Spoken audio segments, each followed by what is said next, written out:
The bank statement shook in my hands as I stood in my mother's home office in Portland. Every single deposit from the past 6 years, gone. The $127,803.66 my biological father had left me before he died, transferred out in chunks over the last 8 months. I looked up at Mother, Helen, sitting behind her mahogany desk like a CEO about to fire an employee. "Where's my college fund?" My voice cracked. She didn't even blink. "Cody needed it more than you, Blake. He's starting at Stanford in the fall." Cody, my stepfather's son. The kid who'd lived in our house for exactly 2 years and treated me like furniture.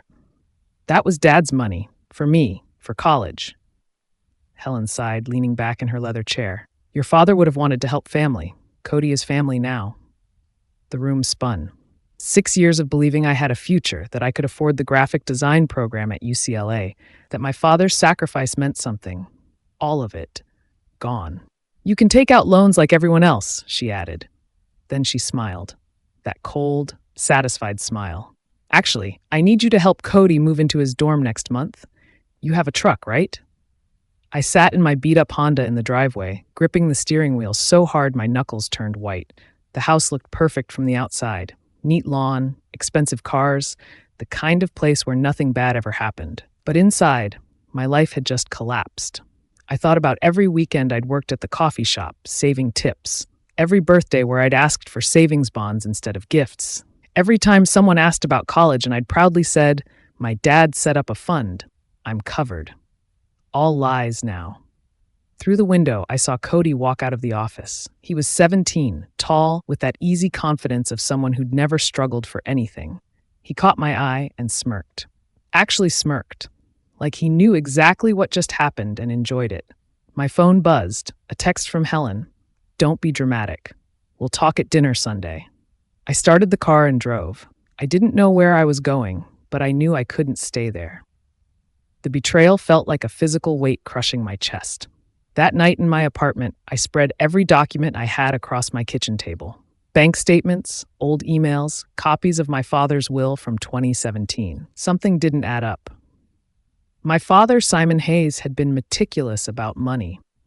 He'd worked as an accountant for 20 years before the heart attack took him when I was 12. He wouldn't have just left money sitting in a simple savings account that Helen could access. I opened my laptop and started searching. My father's bank was First National in downtown Portland. I still had his old email password from years ago when I'd helped him reset it. My hands shook as I logged in. The inbox was mostly spam now, but I filtered by date and found what I was looking for. An email from 2016, a year before he died, to his lawyer, Andrew Chen. Wait, no, not Chen. Andrew Bradford. The email read, "Confirming trust fund for Blake's education, irrevocable sole beneficiary." I took a screenshot. My heart pounded. Irrevocable meant it couldn't be changed. Sole beneficiary meant only I could access it. How did Helen transfer the money if the trust was legally protected? Unless she did something illegal. Sunday dinner at Helen's house was a performance. Warren, my stepfather, carved the roast beef while Helen poured wine like we were some happy family. Cody scrolled through his phone, barely acknowledging anyone. I waited until dessert. "I talked to Dad's old bank," I said quietly. Helen's fork paused halfway to her mouth. "They said there was an irrevocable trust, for my education only." Warren cleared his throat. "Blake, your mother handled those details. You're young. You don't understand how these things work." "I understand that irrevocable means it can't be changed." Cody looked up from his phone. "Are you seriously starting drama over money? That's pathetic." My face burned. It was my father's money. For me. Helen set down her fork carefully. "Your father's money became family money when he died. Warren and I made the decision together. Cody had opportunities you don't. Stanford isn't cheap. Neither is UCLA. You can go to community college first," she said. "Work your way up. It builds character." The rage in my chest almost choked me, but I swallowed it. I needed information, not a fight. "I just want to understand the process," I said. Helen smiled. "Good. Maturity suits you." The next morning, I drove to my Aunt Diane's house across town. She was my father's older sister, the only one who'd stayed in touch after he died. She opened the door in her bathrobe, coffee in hand. "Blake, it's 7 in the morning. Helen gave my college fund to Cody." She stared at me for 3 seconds, then pulled me inside. Start from the beginning. I told her everything. The bank statements, the trust email, Helen's casual dismissal. Aunt Diane listened, her face getting harder with each sentence. When I finished, she was quiet for a long moment. Your father was terrified of this, she said finally. What? After he married Helen, he knew something felt off. He told me he was worried she'd try to control everything if something happened to him. She stood up and went to her study, returning with a manila envelope. He gave me this 6 months before he died, said to keep it safe. Inside was a copy of his will, the real will, not the version Helen had shown me. This one explicitly stated the college fund was in an irrevocable trust managed by Andrew Bradford until I turned 18. She forged documents, I whispered. Aunt Diane nodded. Probably. You need a lawyer. Andrew Bradford's office was on the 14th floor of a glass building downtown.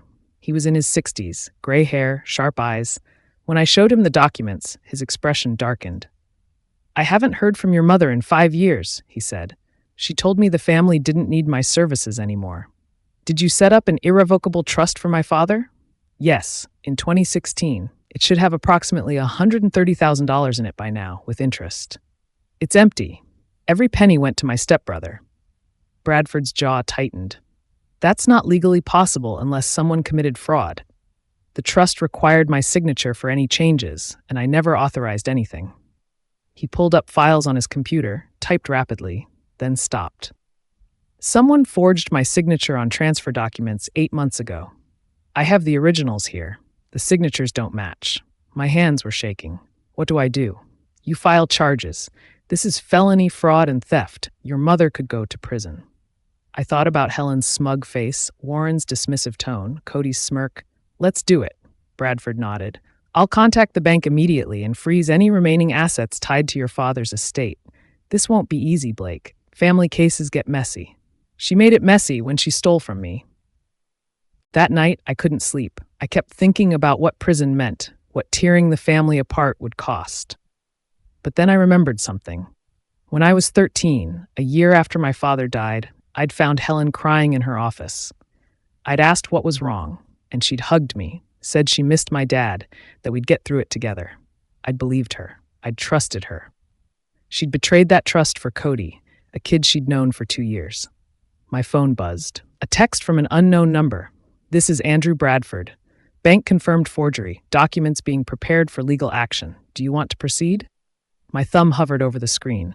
If I said yes, there was no going back. Helen would know I'd hired a lawyer. The family would explode. But if I said no, Cody went to Stanford on my father's money while I drowned in student loans. I typed, yes, proceed. 3 dots appeared. Then, I'll file paperwork tomorrow morning. Stay strong. I lay in bed, staring at the ceiling, feeling the weight of what I'd just started.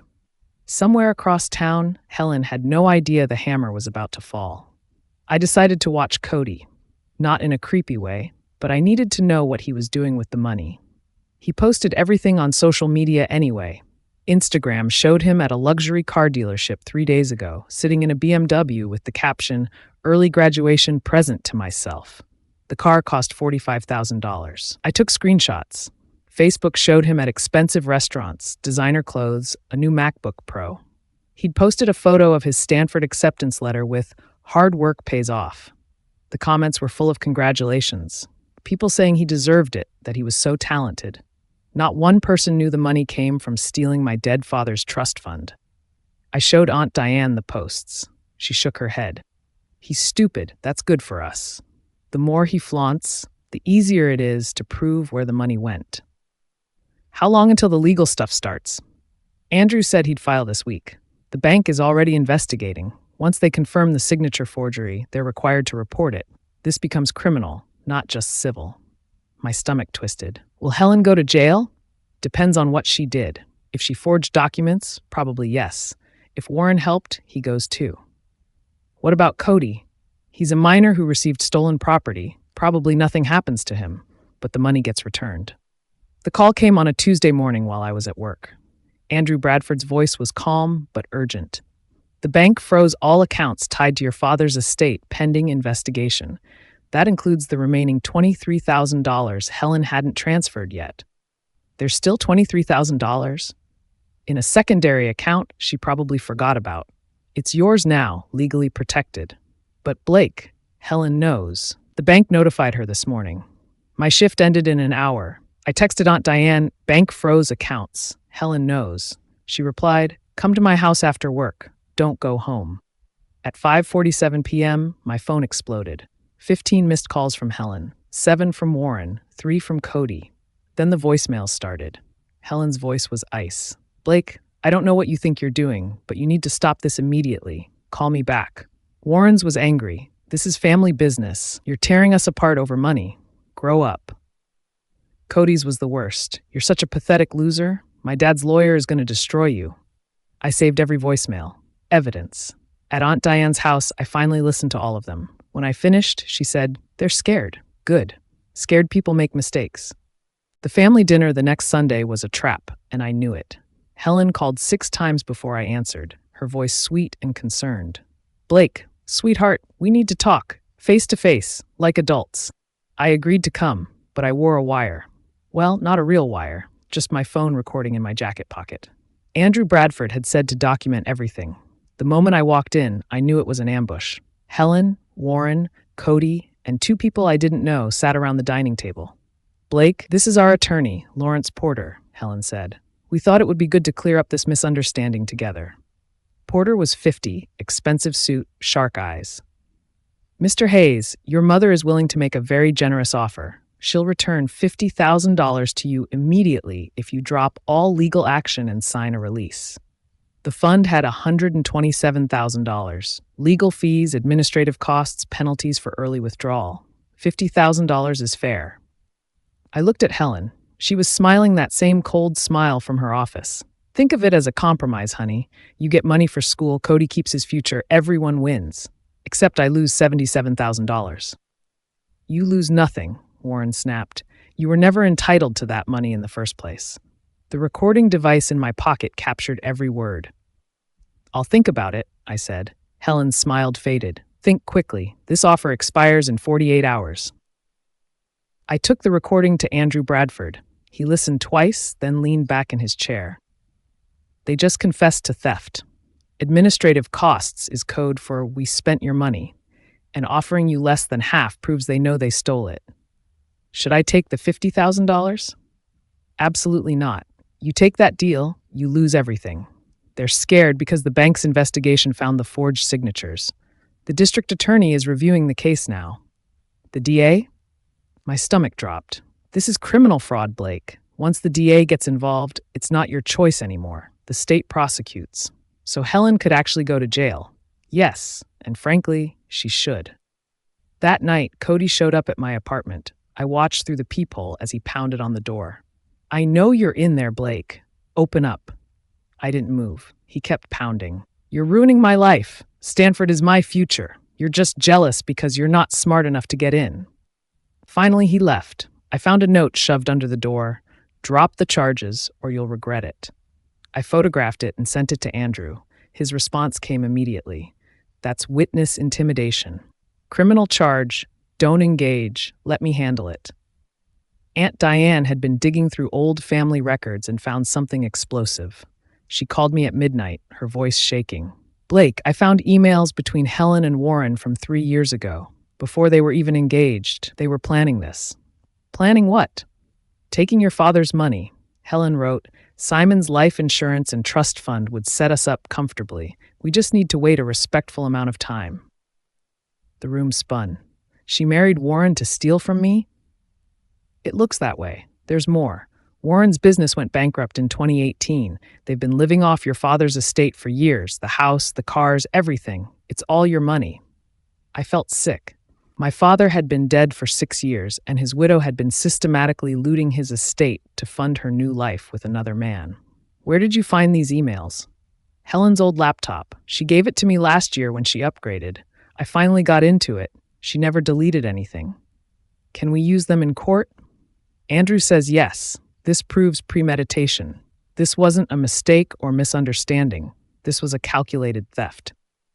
The next morning, I sent everything to Andrew. His response was one word, jackpot. The subpoena arrived at Helen's house on a Thursday. I wasn't there, but Warren called me screaming, "You vindictive little snake! You're really doing this? Taking your own mother to court? She stole from me. She raised you, fed you, put a roof over your head, and this is how you repay her. With money my father earned. She married you to steal his estate. I have the emails, Warren." Silence. Then he hung up. That Sunday, Helen hosted a family gathering. Cousins, aunts, uncles, people I hadn't seen in years. She played the victim beautifully. I heard about it from my cousin Ashley, who texted me afterward. "Your mom said you're suing her over college money. She's devastated. She cried in front of everyone. Said she gave you everything, and you're being selfish." I called Ashley. Did she mention the forged signatures? The stolen trust fund? The emails planning to take my dad's money before he was even cold in the ground? What? No. She said it was a misunderstanding about a shared account. She's lying. I have proof. Bank statements, legal documents, emails between her and Warren. Ask her to show you the trust documents. Ask her why she forged a lawyer's signature. Ashley was quiet. Then, send me what you have. I sent everything. 2 hours later, Ashley called back. "Oh my God, Blake, I'm so sorry. I had no idea."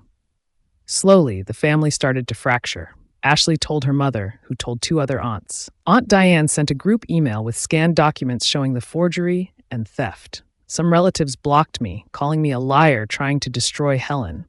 But others reached out quietly, apologizing, offering support. My Uncle James called. "Your father was my best friend. If Helen stole from you, she stole from his memory. I'm on your side."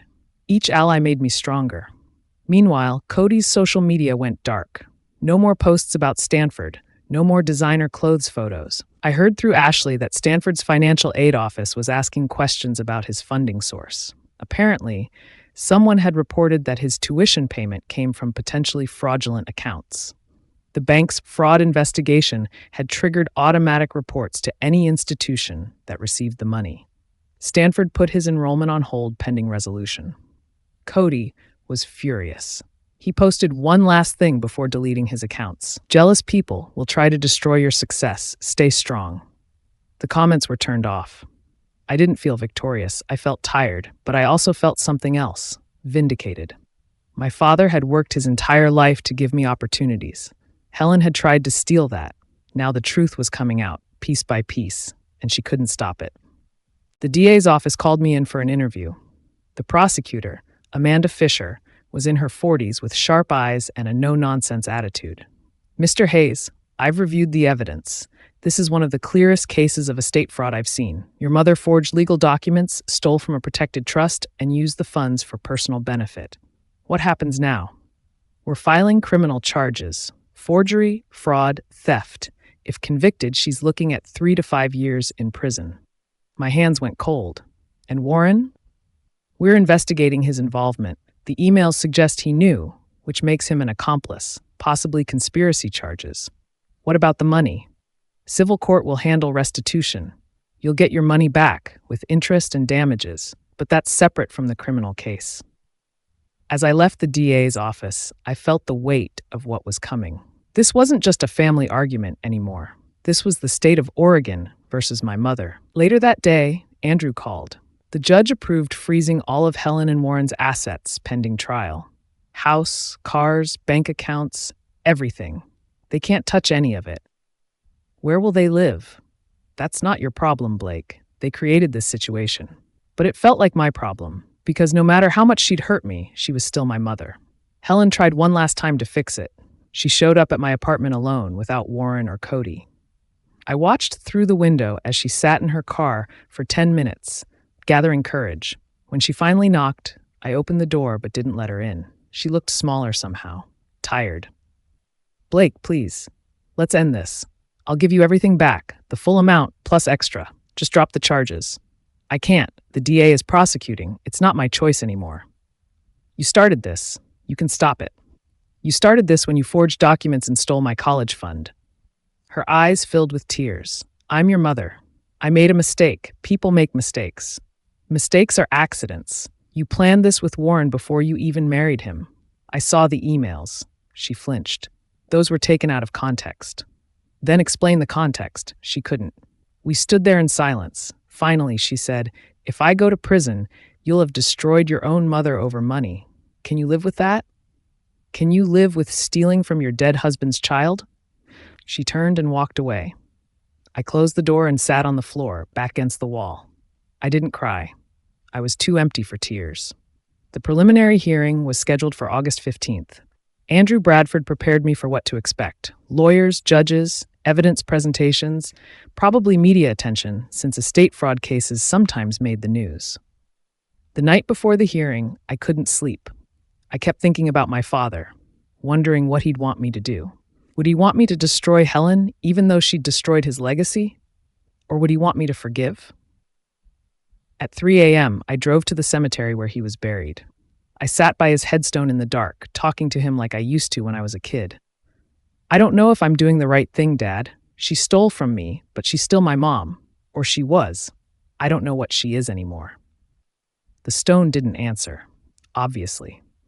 But sitting there, I remembered something he used to say. Integrity isn't about being perfect. It's about doing what's right, even when it costs you something. This cost me everything: my family, my relationship with my mother, any chance at normal Sunday dinners or holiday celebrations. But it was right. He'd left that money for my education, my future.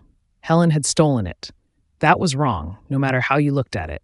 I drove home as the sun came up, feeling something I hadn't felt in months: certainty. The courtroom was smaller than I expected. Helen sat with her lawyer, Lawrence Porter. Warren sat beside her, looking angry. Cody wasn't there. The judge, a stern woman in her 60s named Judge Patricia Morrison, not Morrison, Judge Patricia Blackwell. She reviewed the evidence with sharp efficiency. Andrew presented the forged signatures, the bank statements, the emails between Helen and Warren. The prosecutor, Amanda Fisher, added the criminal complaint.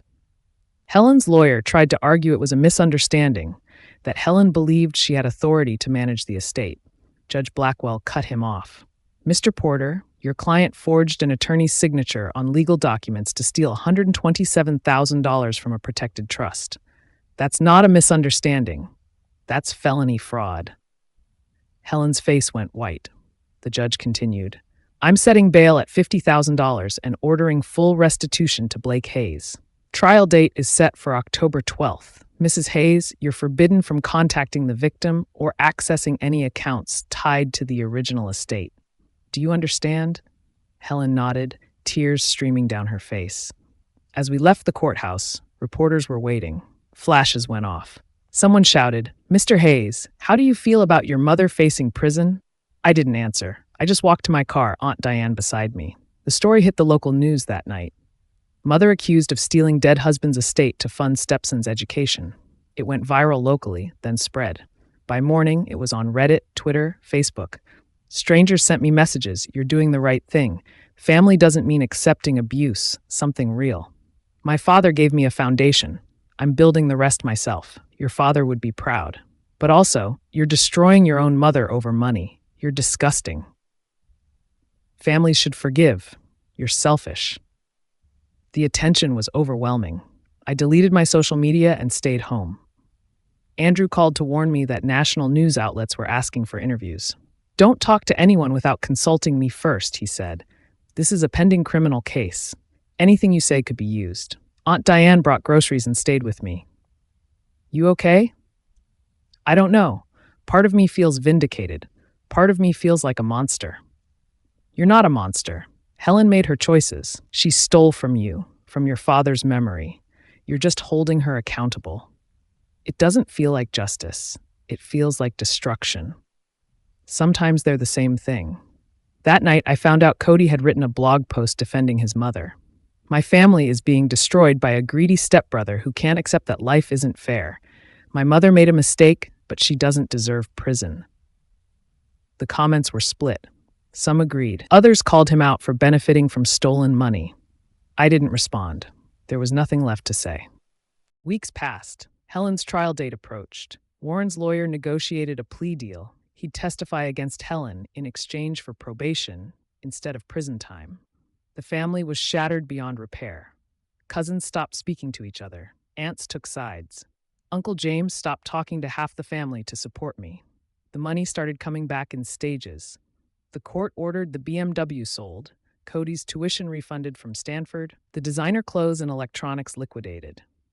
Piece by piece, my father's estate was being recovered. By September, I had $98,000 back in a court-protected account. The remaining $29,000 plus damages would come after the trial. I enrolled at UCLA for the spring semester. Graphic design, just like I'd planned. I got a part-time job at a design firm downtown. Life started moving forward. But the hole where my family used to be never filled. One night, Ashley called. "Blake, I thought you should know. Helen tried to take her own life yesterday. She's okay, she's in the hospital, but Warren said she couldn't handle the shame." I felt like I'd been punched. "Is she okay?" "Physically, yes. Mentally, I don't know." I hung up and sat in the dark. I'd wanted justice. I'd wanted her to understand what she'd done. I'd never wanted this. I went to the hospital. Helen was in a psychiatric ward under observation. Warren was there, looking older and smaller than I remembered. He saw me and stood up. "You happy now?" "Of course not. She's broken, Blake. Completely broken. The trial, the media, losing everything. You did this. She stole from me.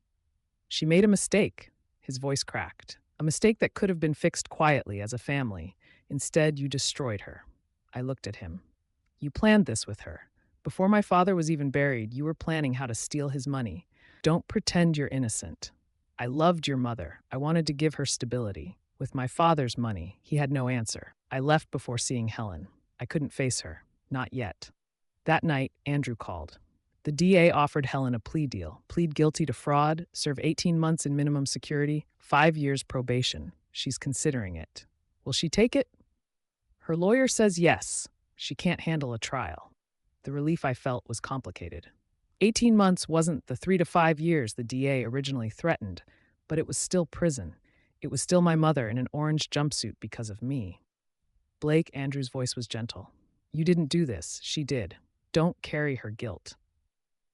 Helen took the plea deal. The sentencing hearing was brief.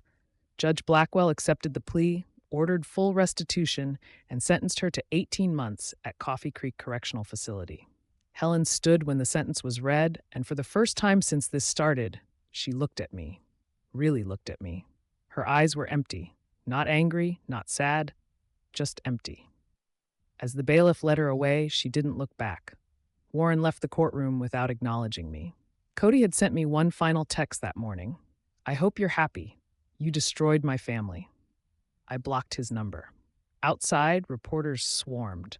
I read a prepared statement Andrew had written. "Justice has been served. My father's estate has been protected, and I can now move forward with my education as he intended. I have no further comment." That night, Aunt Diane took me to dinner. "How do you feel?" "Like I won, but I lost everything winning." "You lost people who were willing to steal from you. That's not losing, Blake. That's surviving." We ate in silence. When she dropped me off, she hugged me tight. "Your father would be proud. You stood up for yourself. That takes courage." I went inside, looked at the college acceptance letter on my fridge, and finally let myself believe it. I was going to UCLA. I was going to study design. I was going to build a future. My father's sacrifice hadn't been wasted. The money was fully restored by October. $127,843.67 plus $18,000 in damages and interest. $145,843.67 total. Enough for 4 years at UCLA with money left over. I set up automatic payments to the school, opened a savings account, met with a financial advisor to protect the rest. For the first time in a year, I breathed easy. I moved to Los Angeles in January. My apartment was small, near campus, perfect. I threw myself into classes, made friends who knew nothing about my story, built a life that was completely mine. Occasionally, someone would recognize my name from the news and ask about it. I'd say, "That was a hard time. I prefer not to talk about it." Most people respected that. The ones who didn't, I stopped talking to.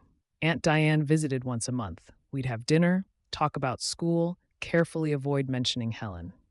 In April, I got a letter from Coffee Creek, Helen's handwriting. I stared at it for an hour before opening it. "Blake, I don't expect forgiveness. I don't deserve it. I'm writing to say I understand now what I did.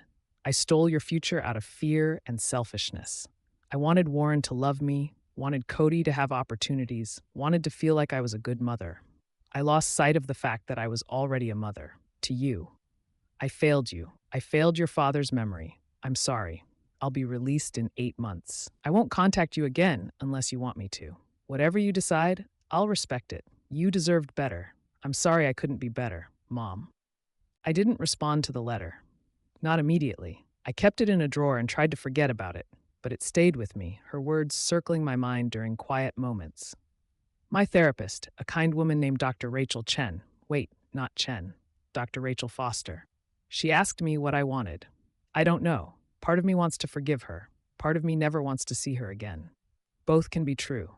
Forgiveness doesn't require reconciliation. You can forgive her for yourself while still protecting yourself from her. What would that look like? Maybe a letter, maybe nothing, maybe eventually a conversation, but only if and when you're ready. You don't owe her anything. I thought about my father, about the emails he'd sent to his lawyer, protecting my future even after he was gone, about his belief in doing the right thing even when it cost you. Would he want me to forgive Helen? I didn't know, but I knew what I wanted. I wanted peace. In May, I wrote back. Not a long letter, just, I got your letter. I'm not ready to see you yet. Maybe someday. I hope prison gives you time to think about the kind of person you want to be. I'm building my life now. I'm happy. That's all I wanted to say. Blake.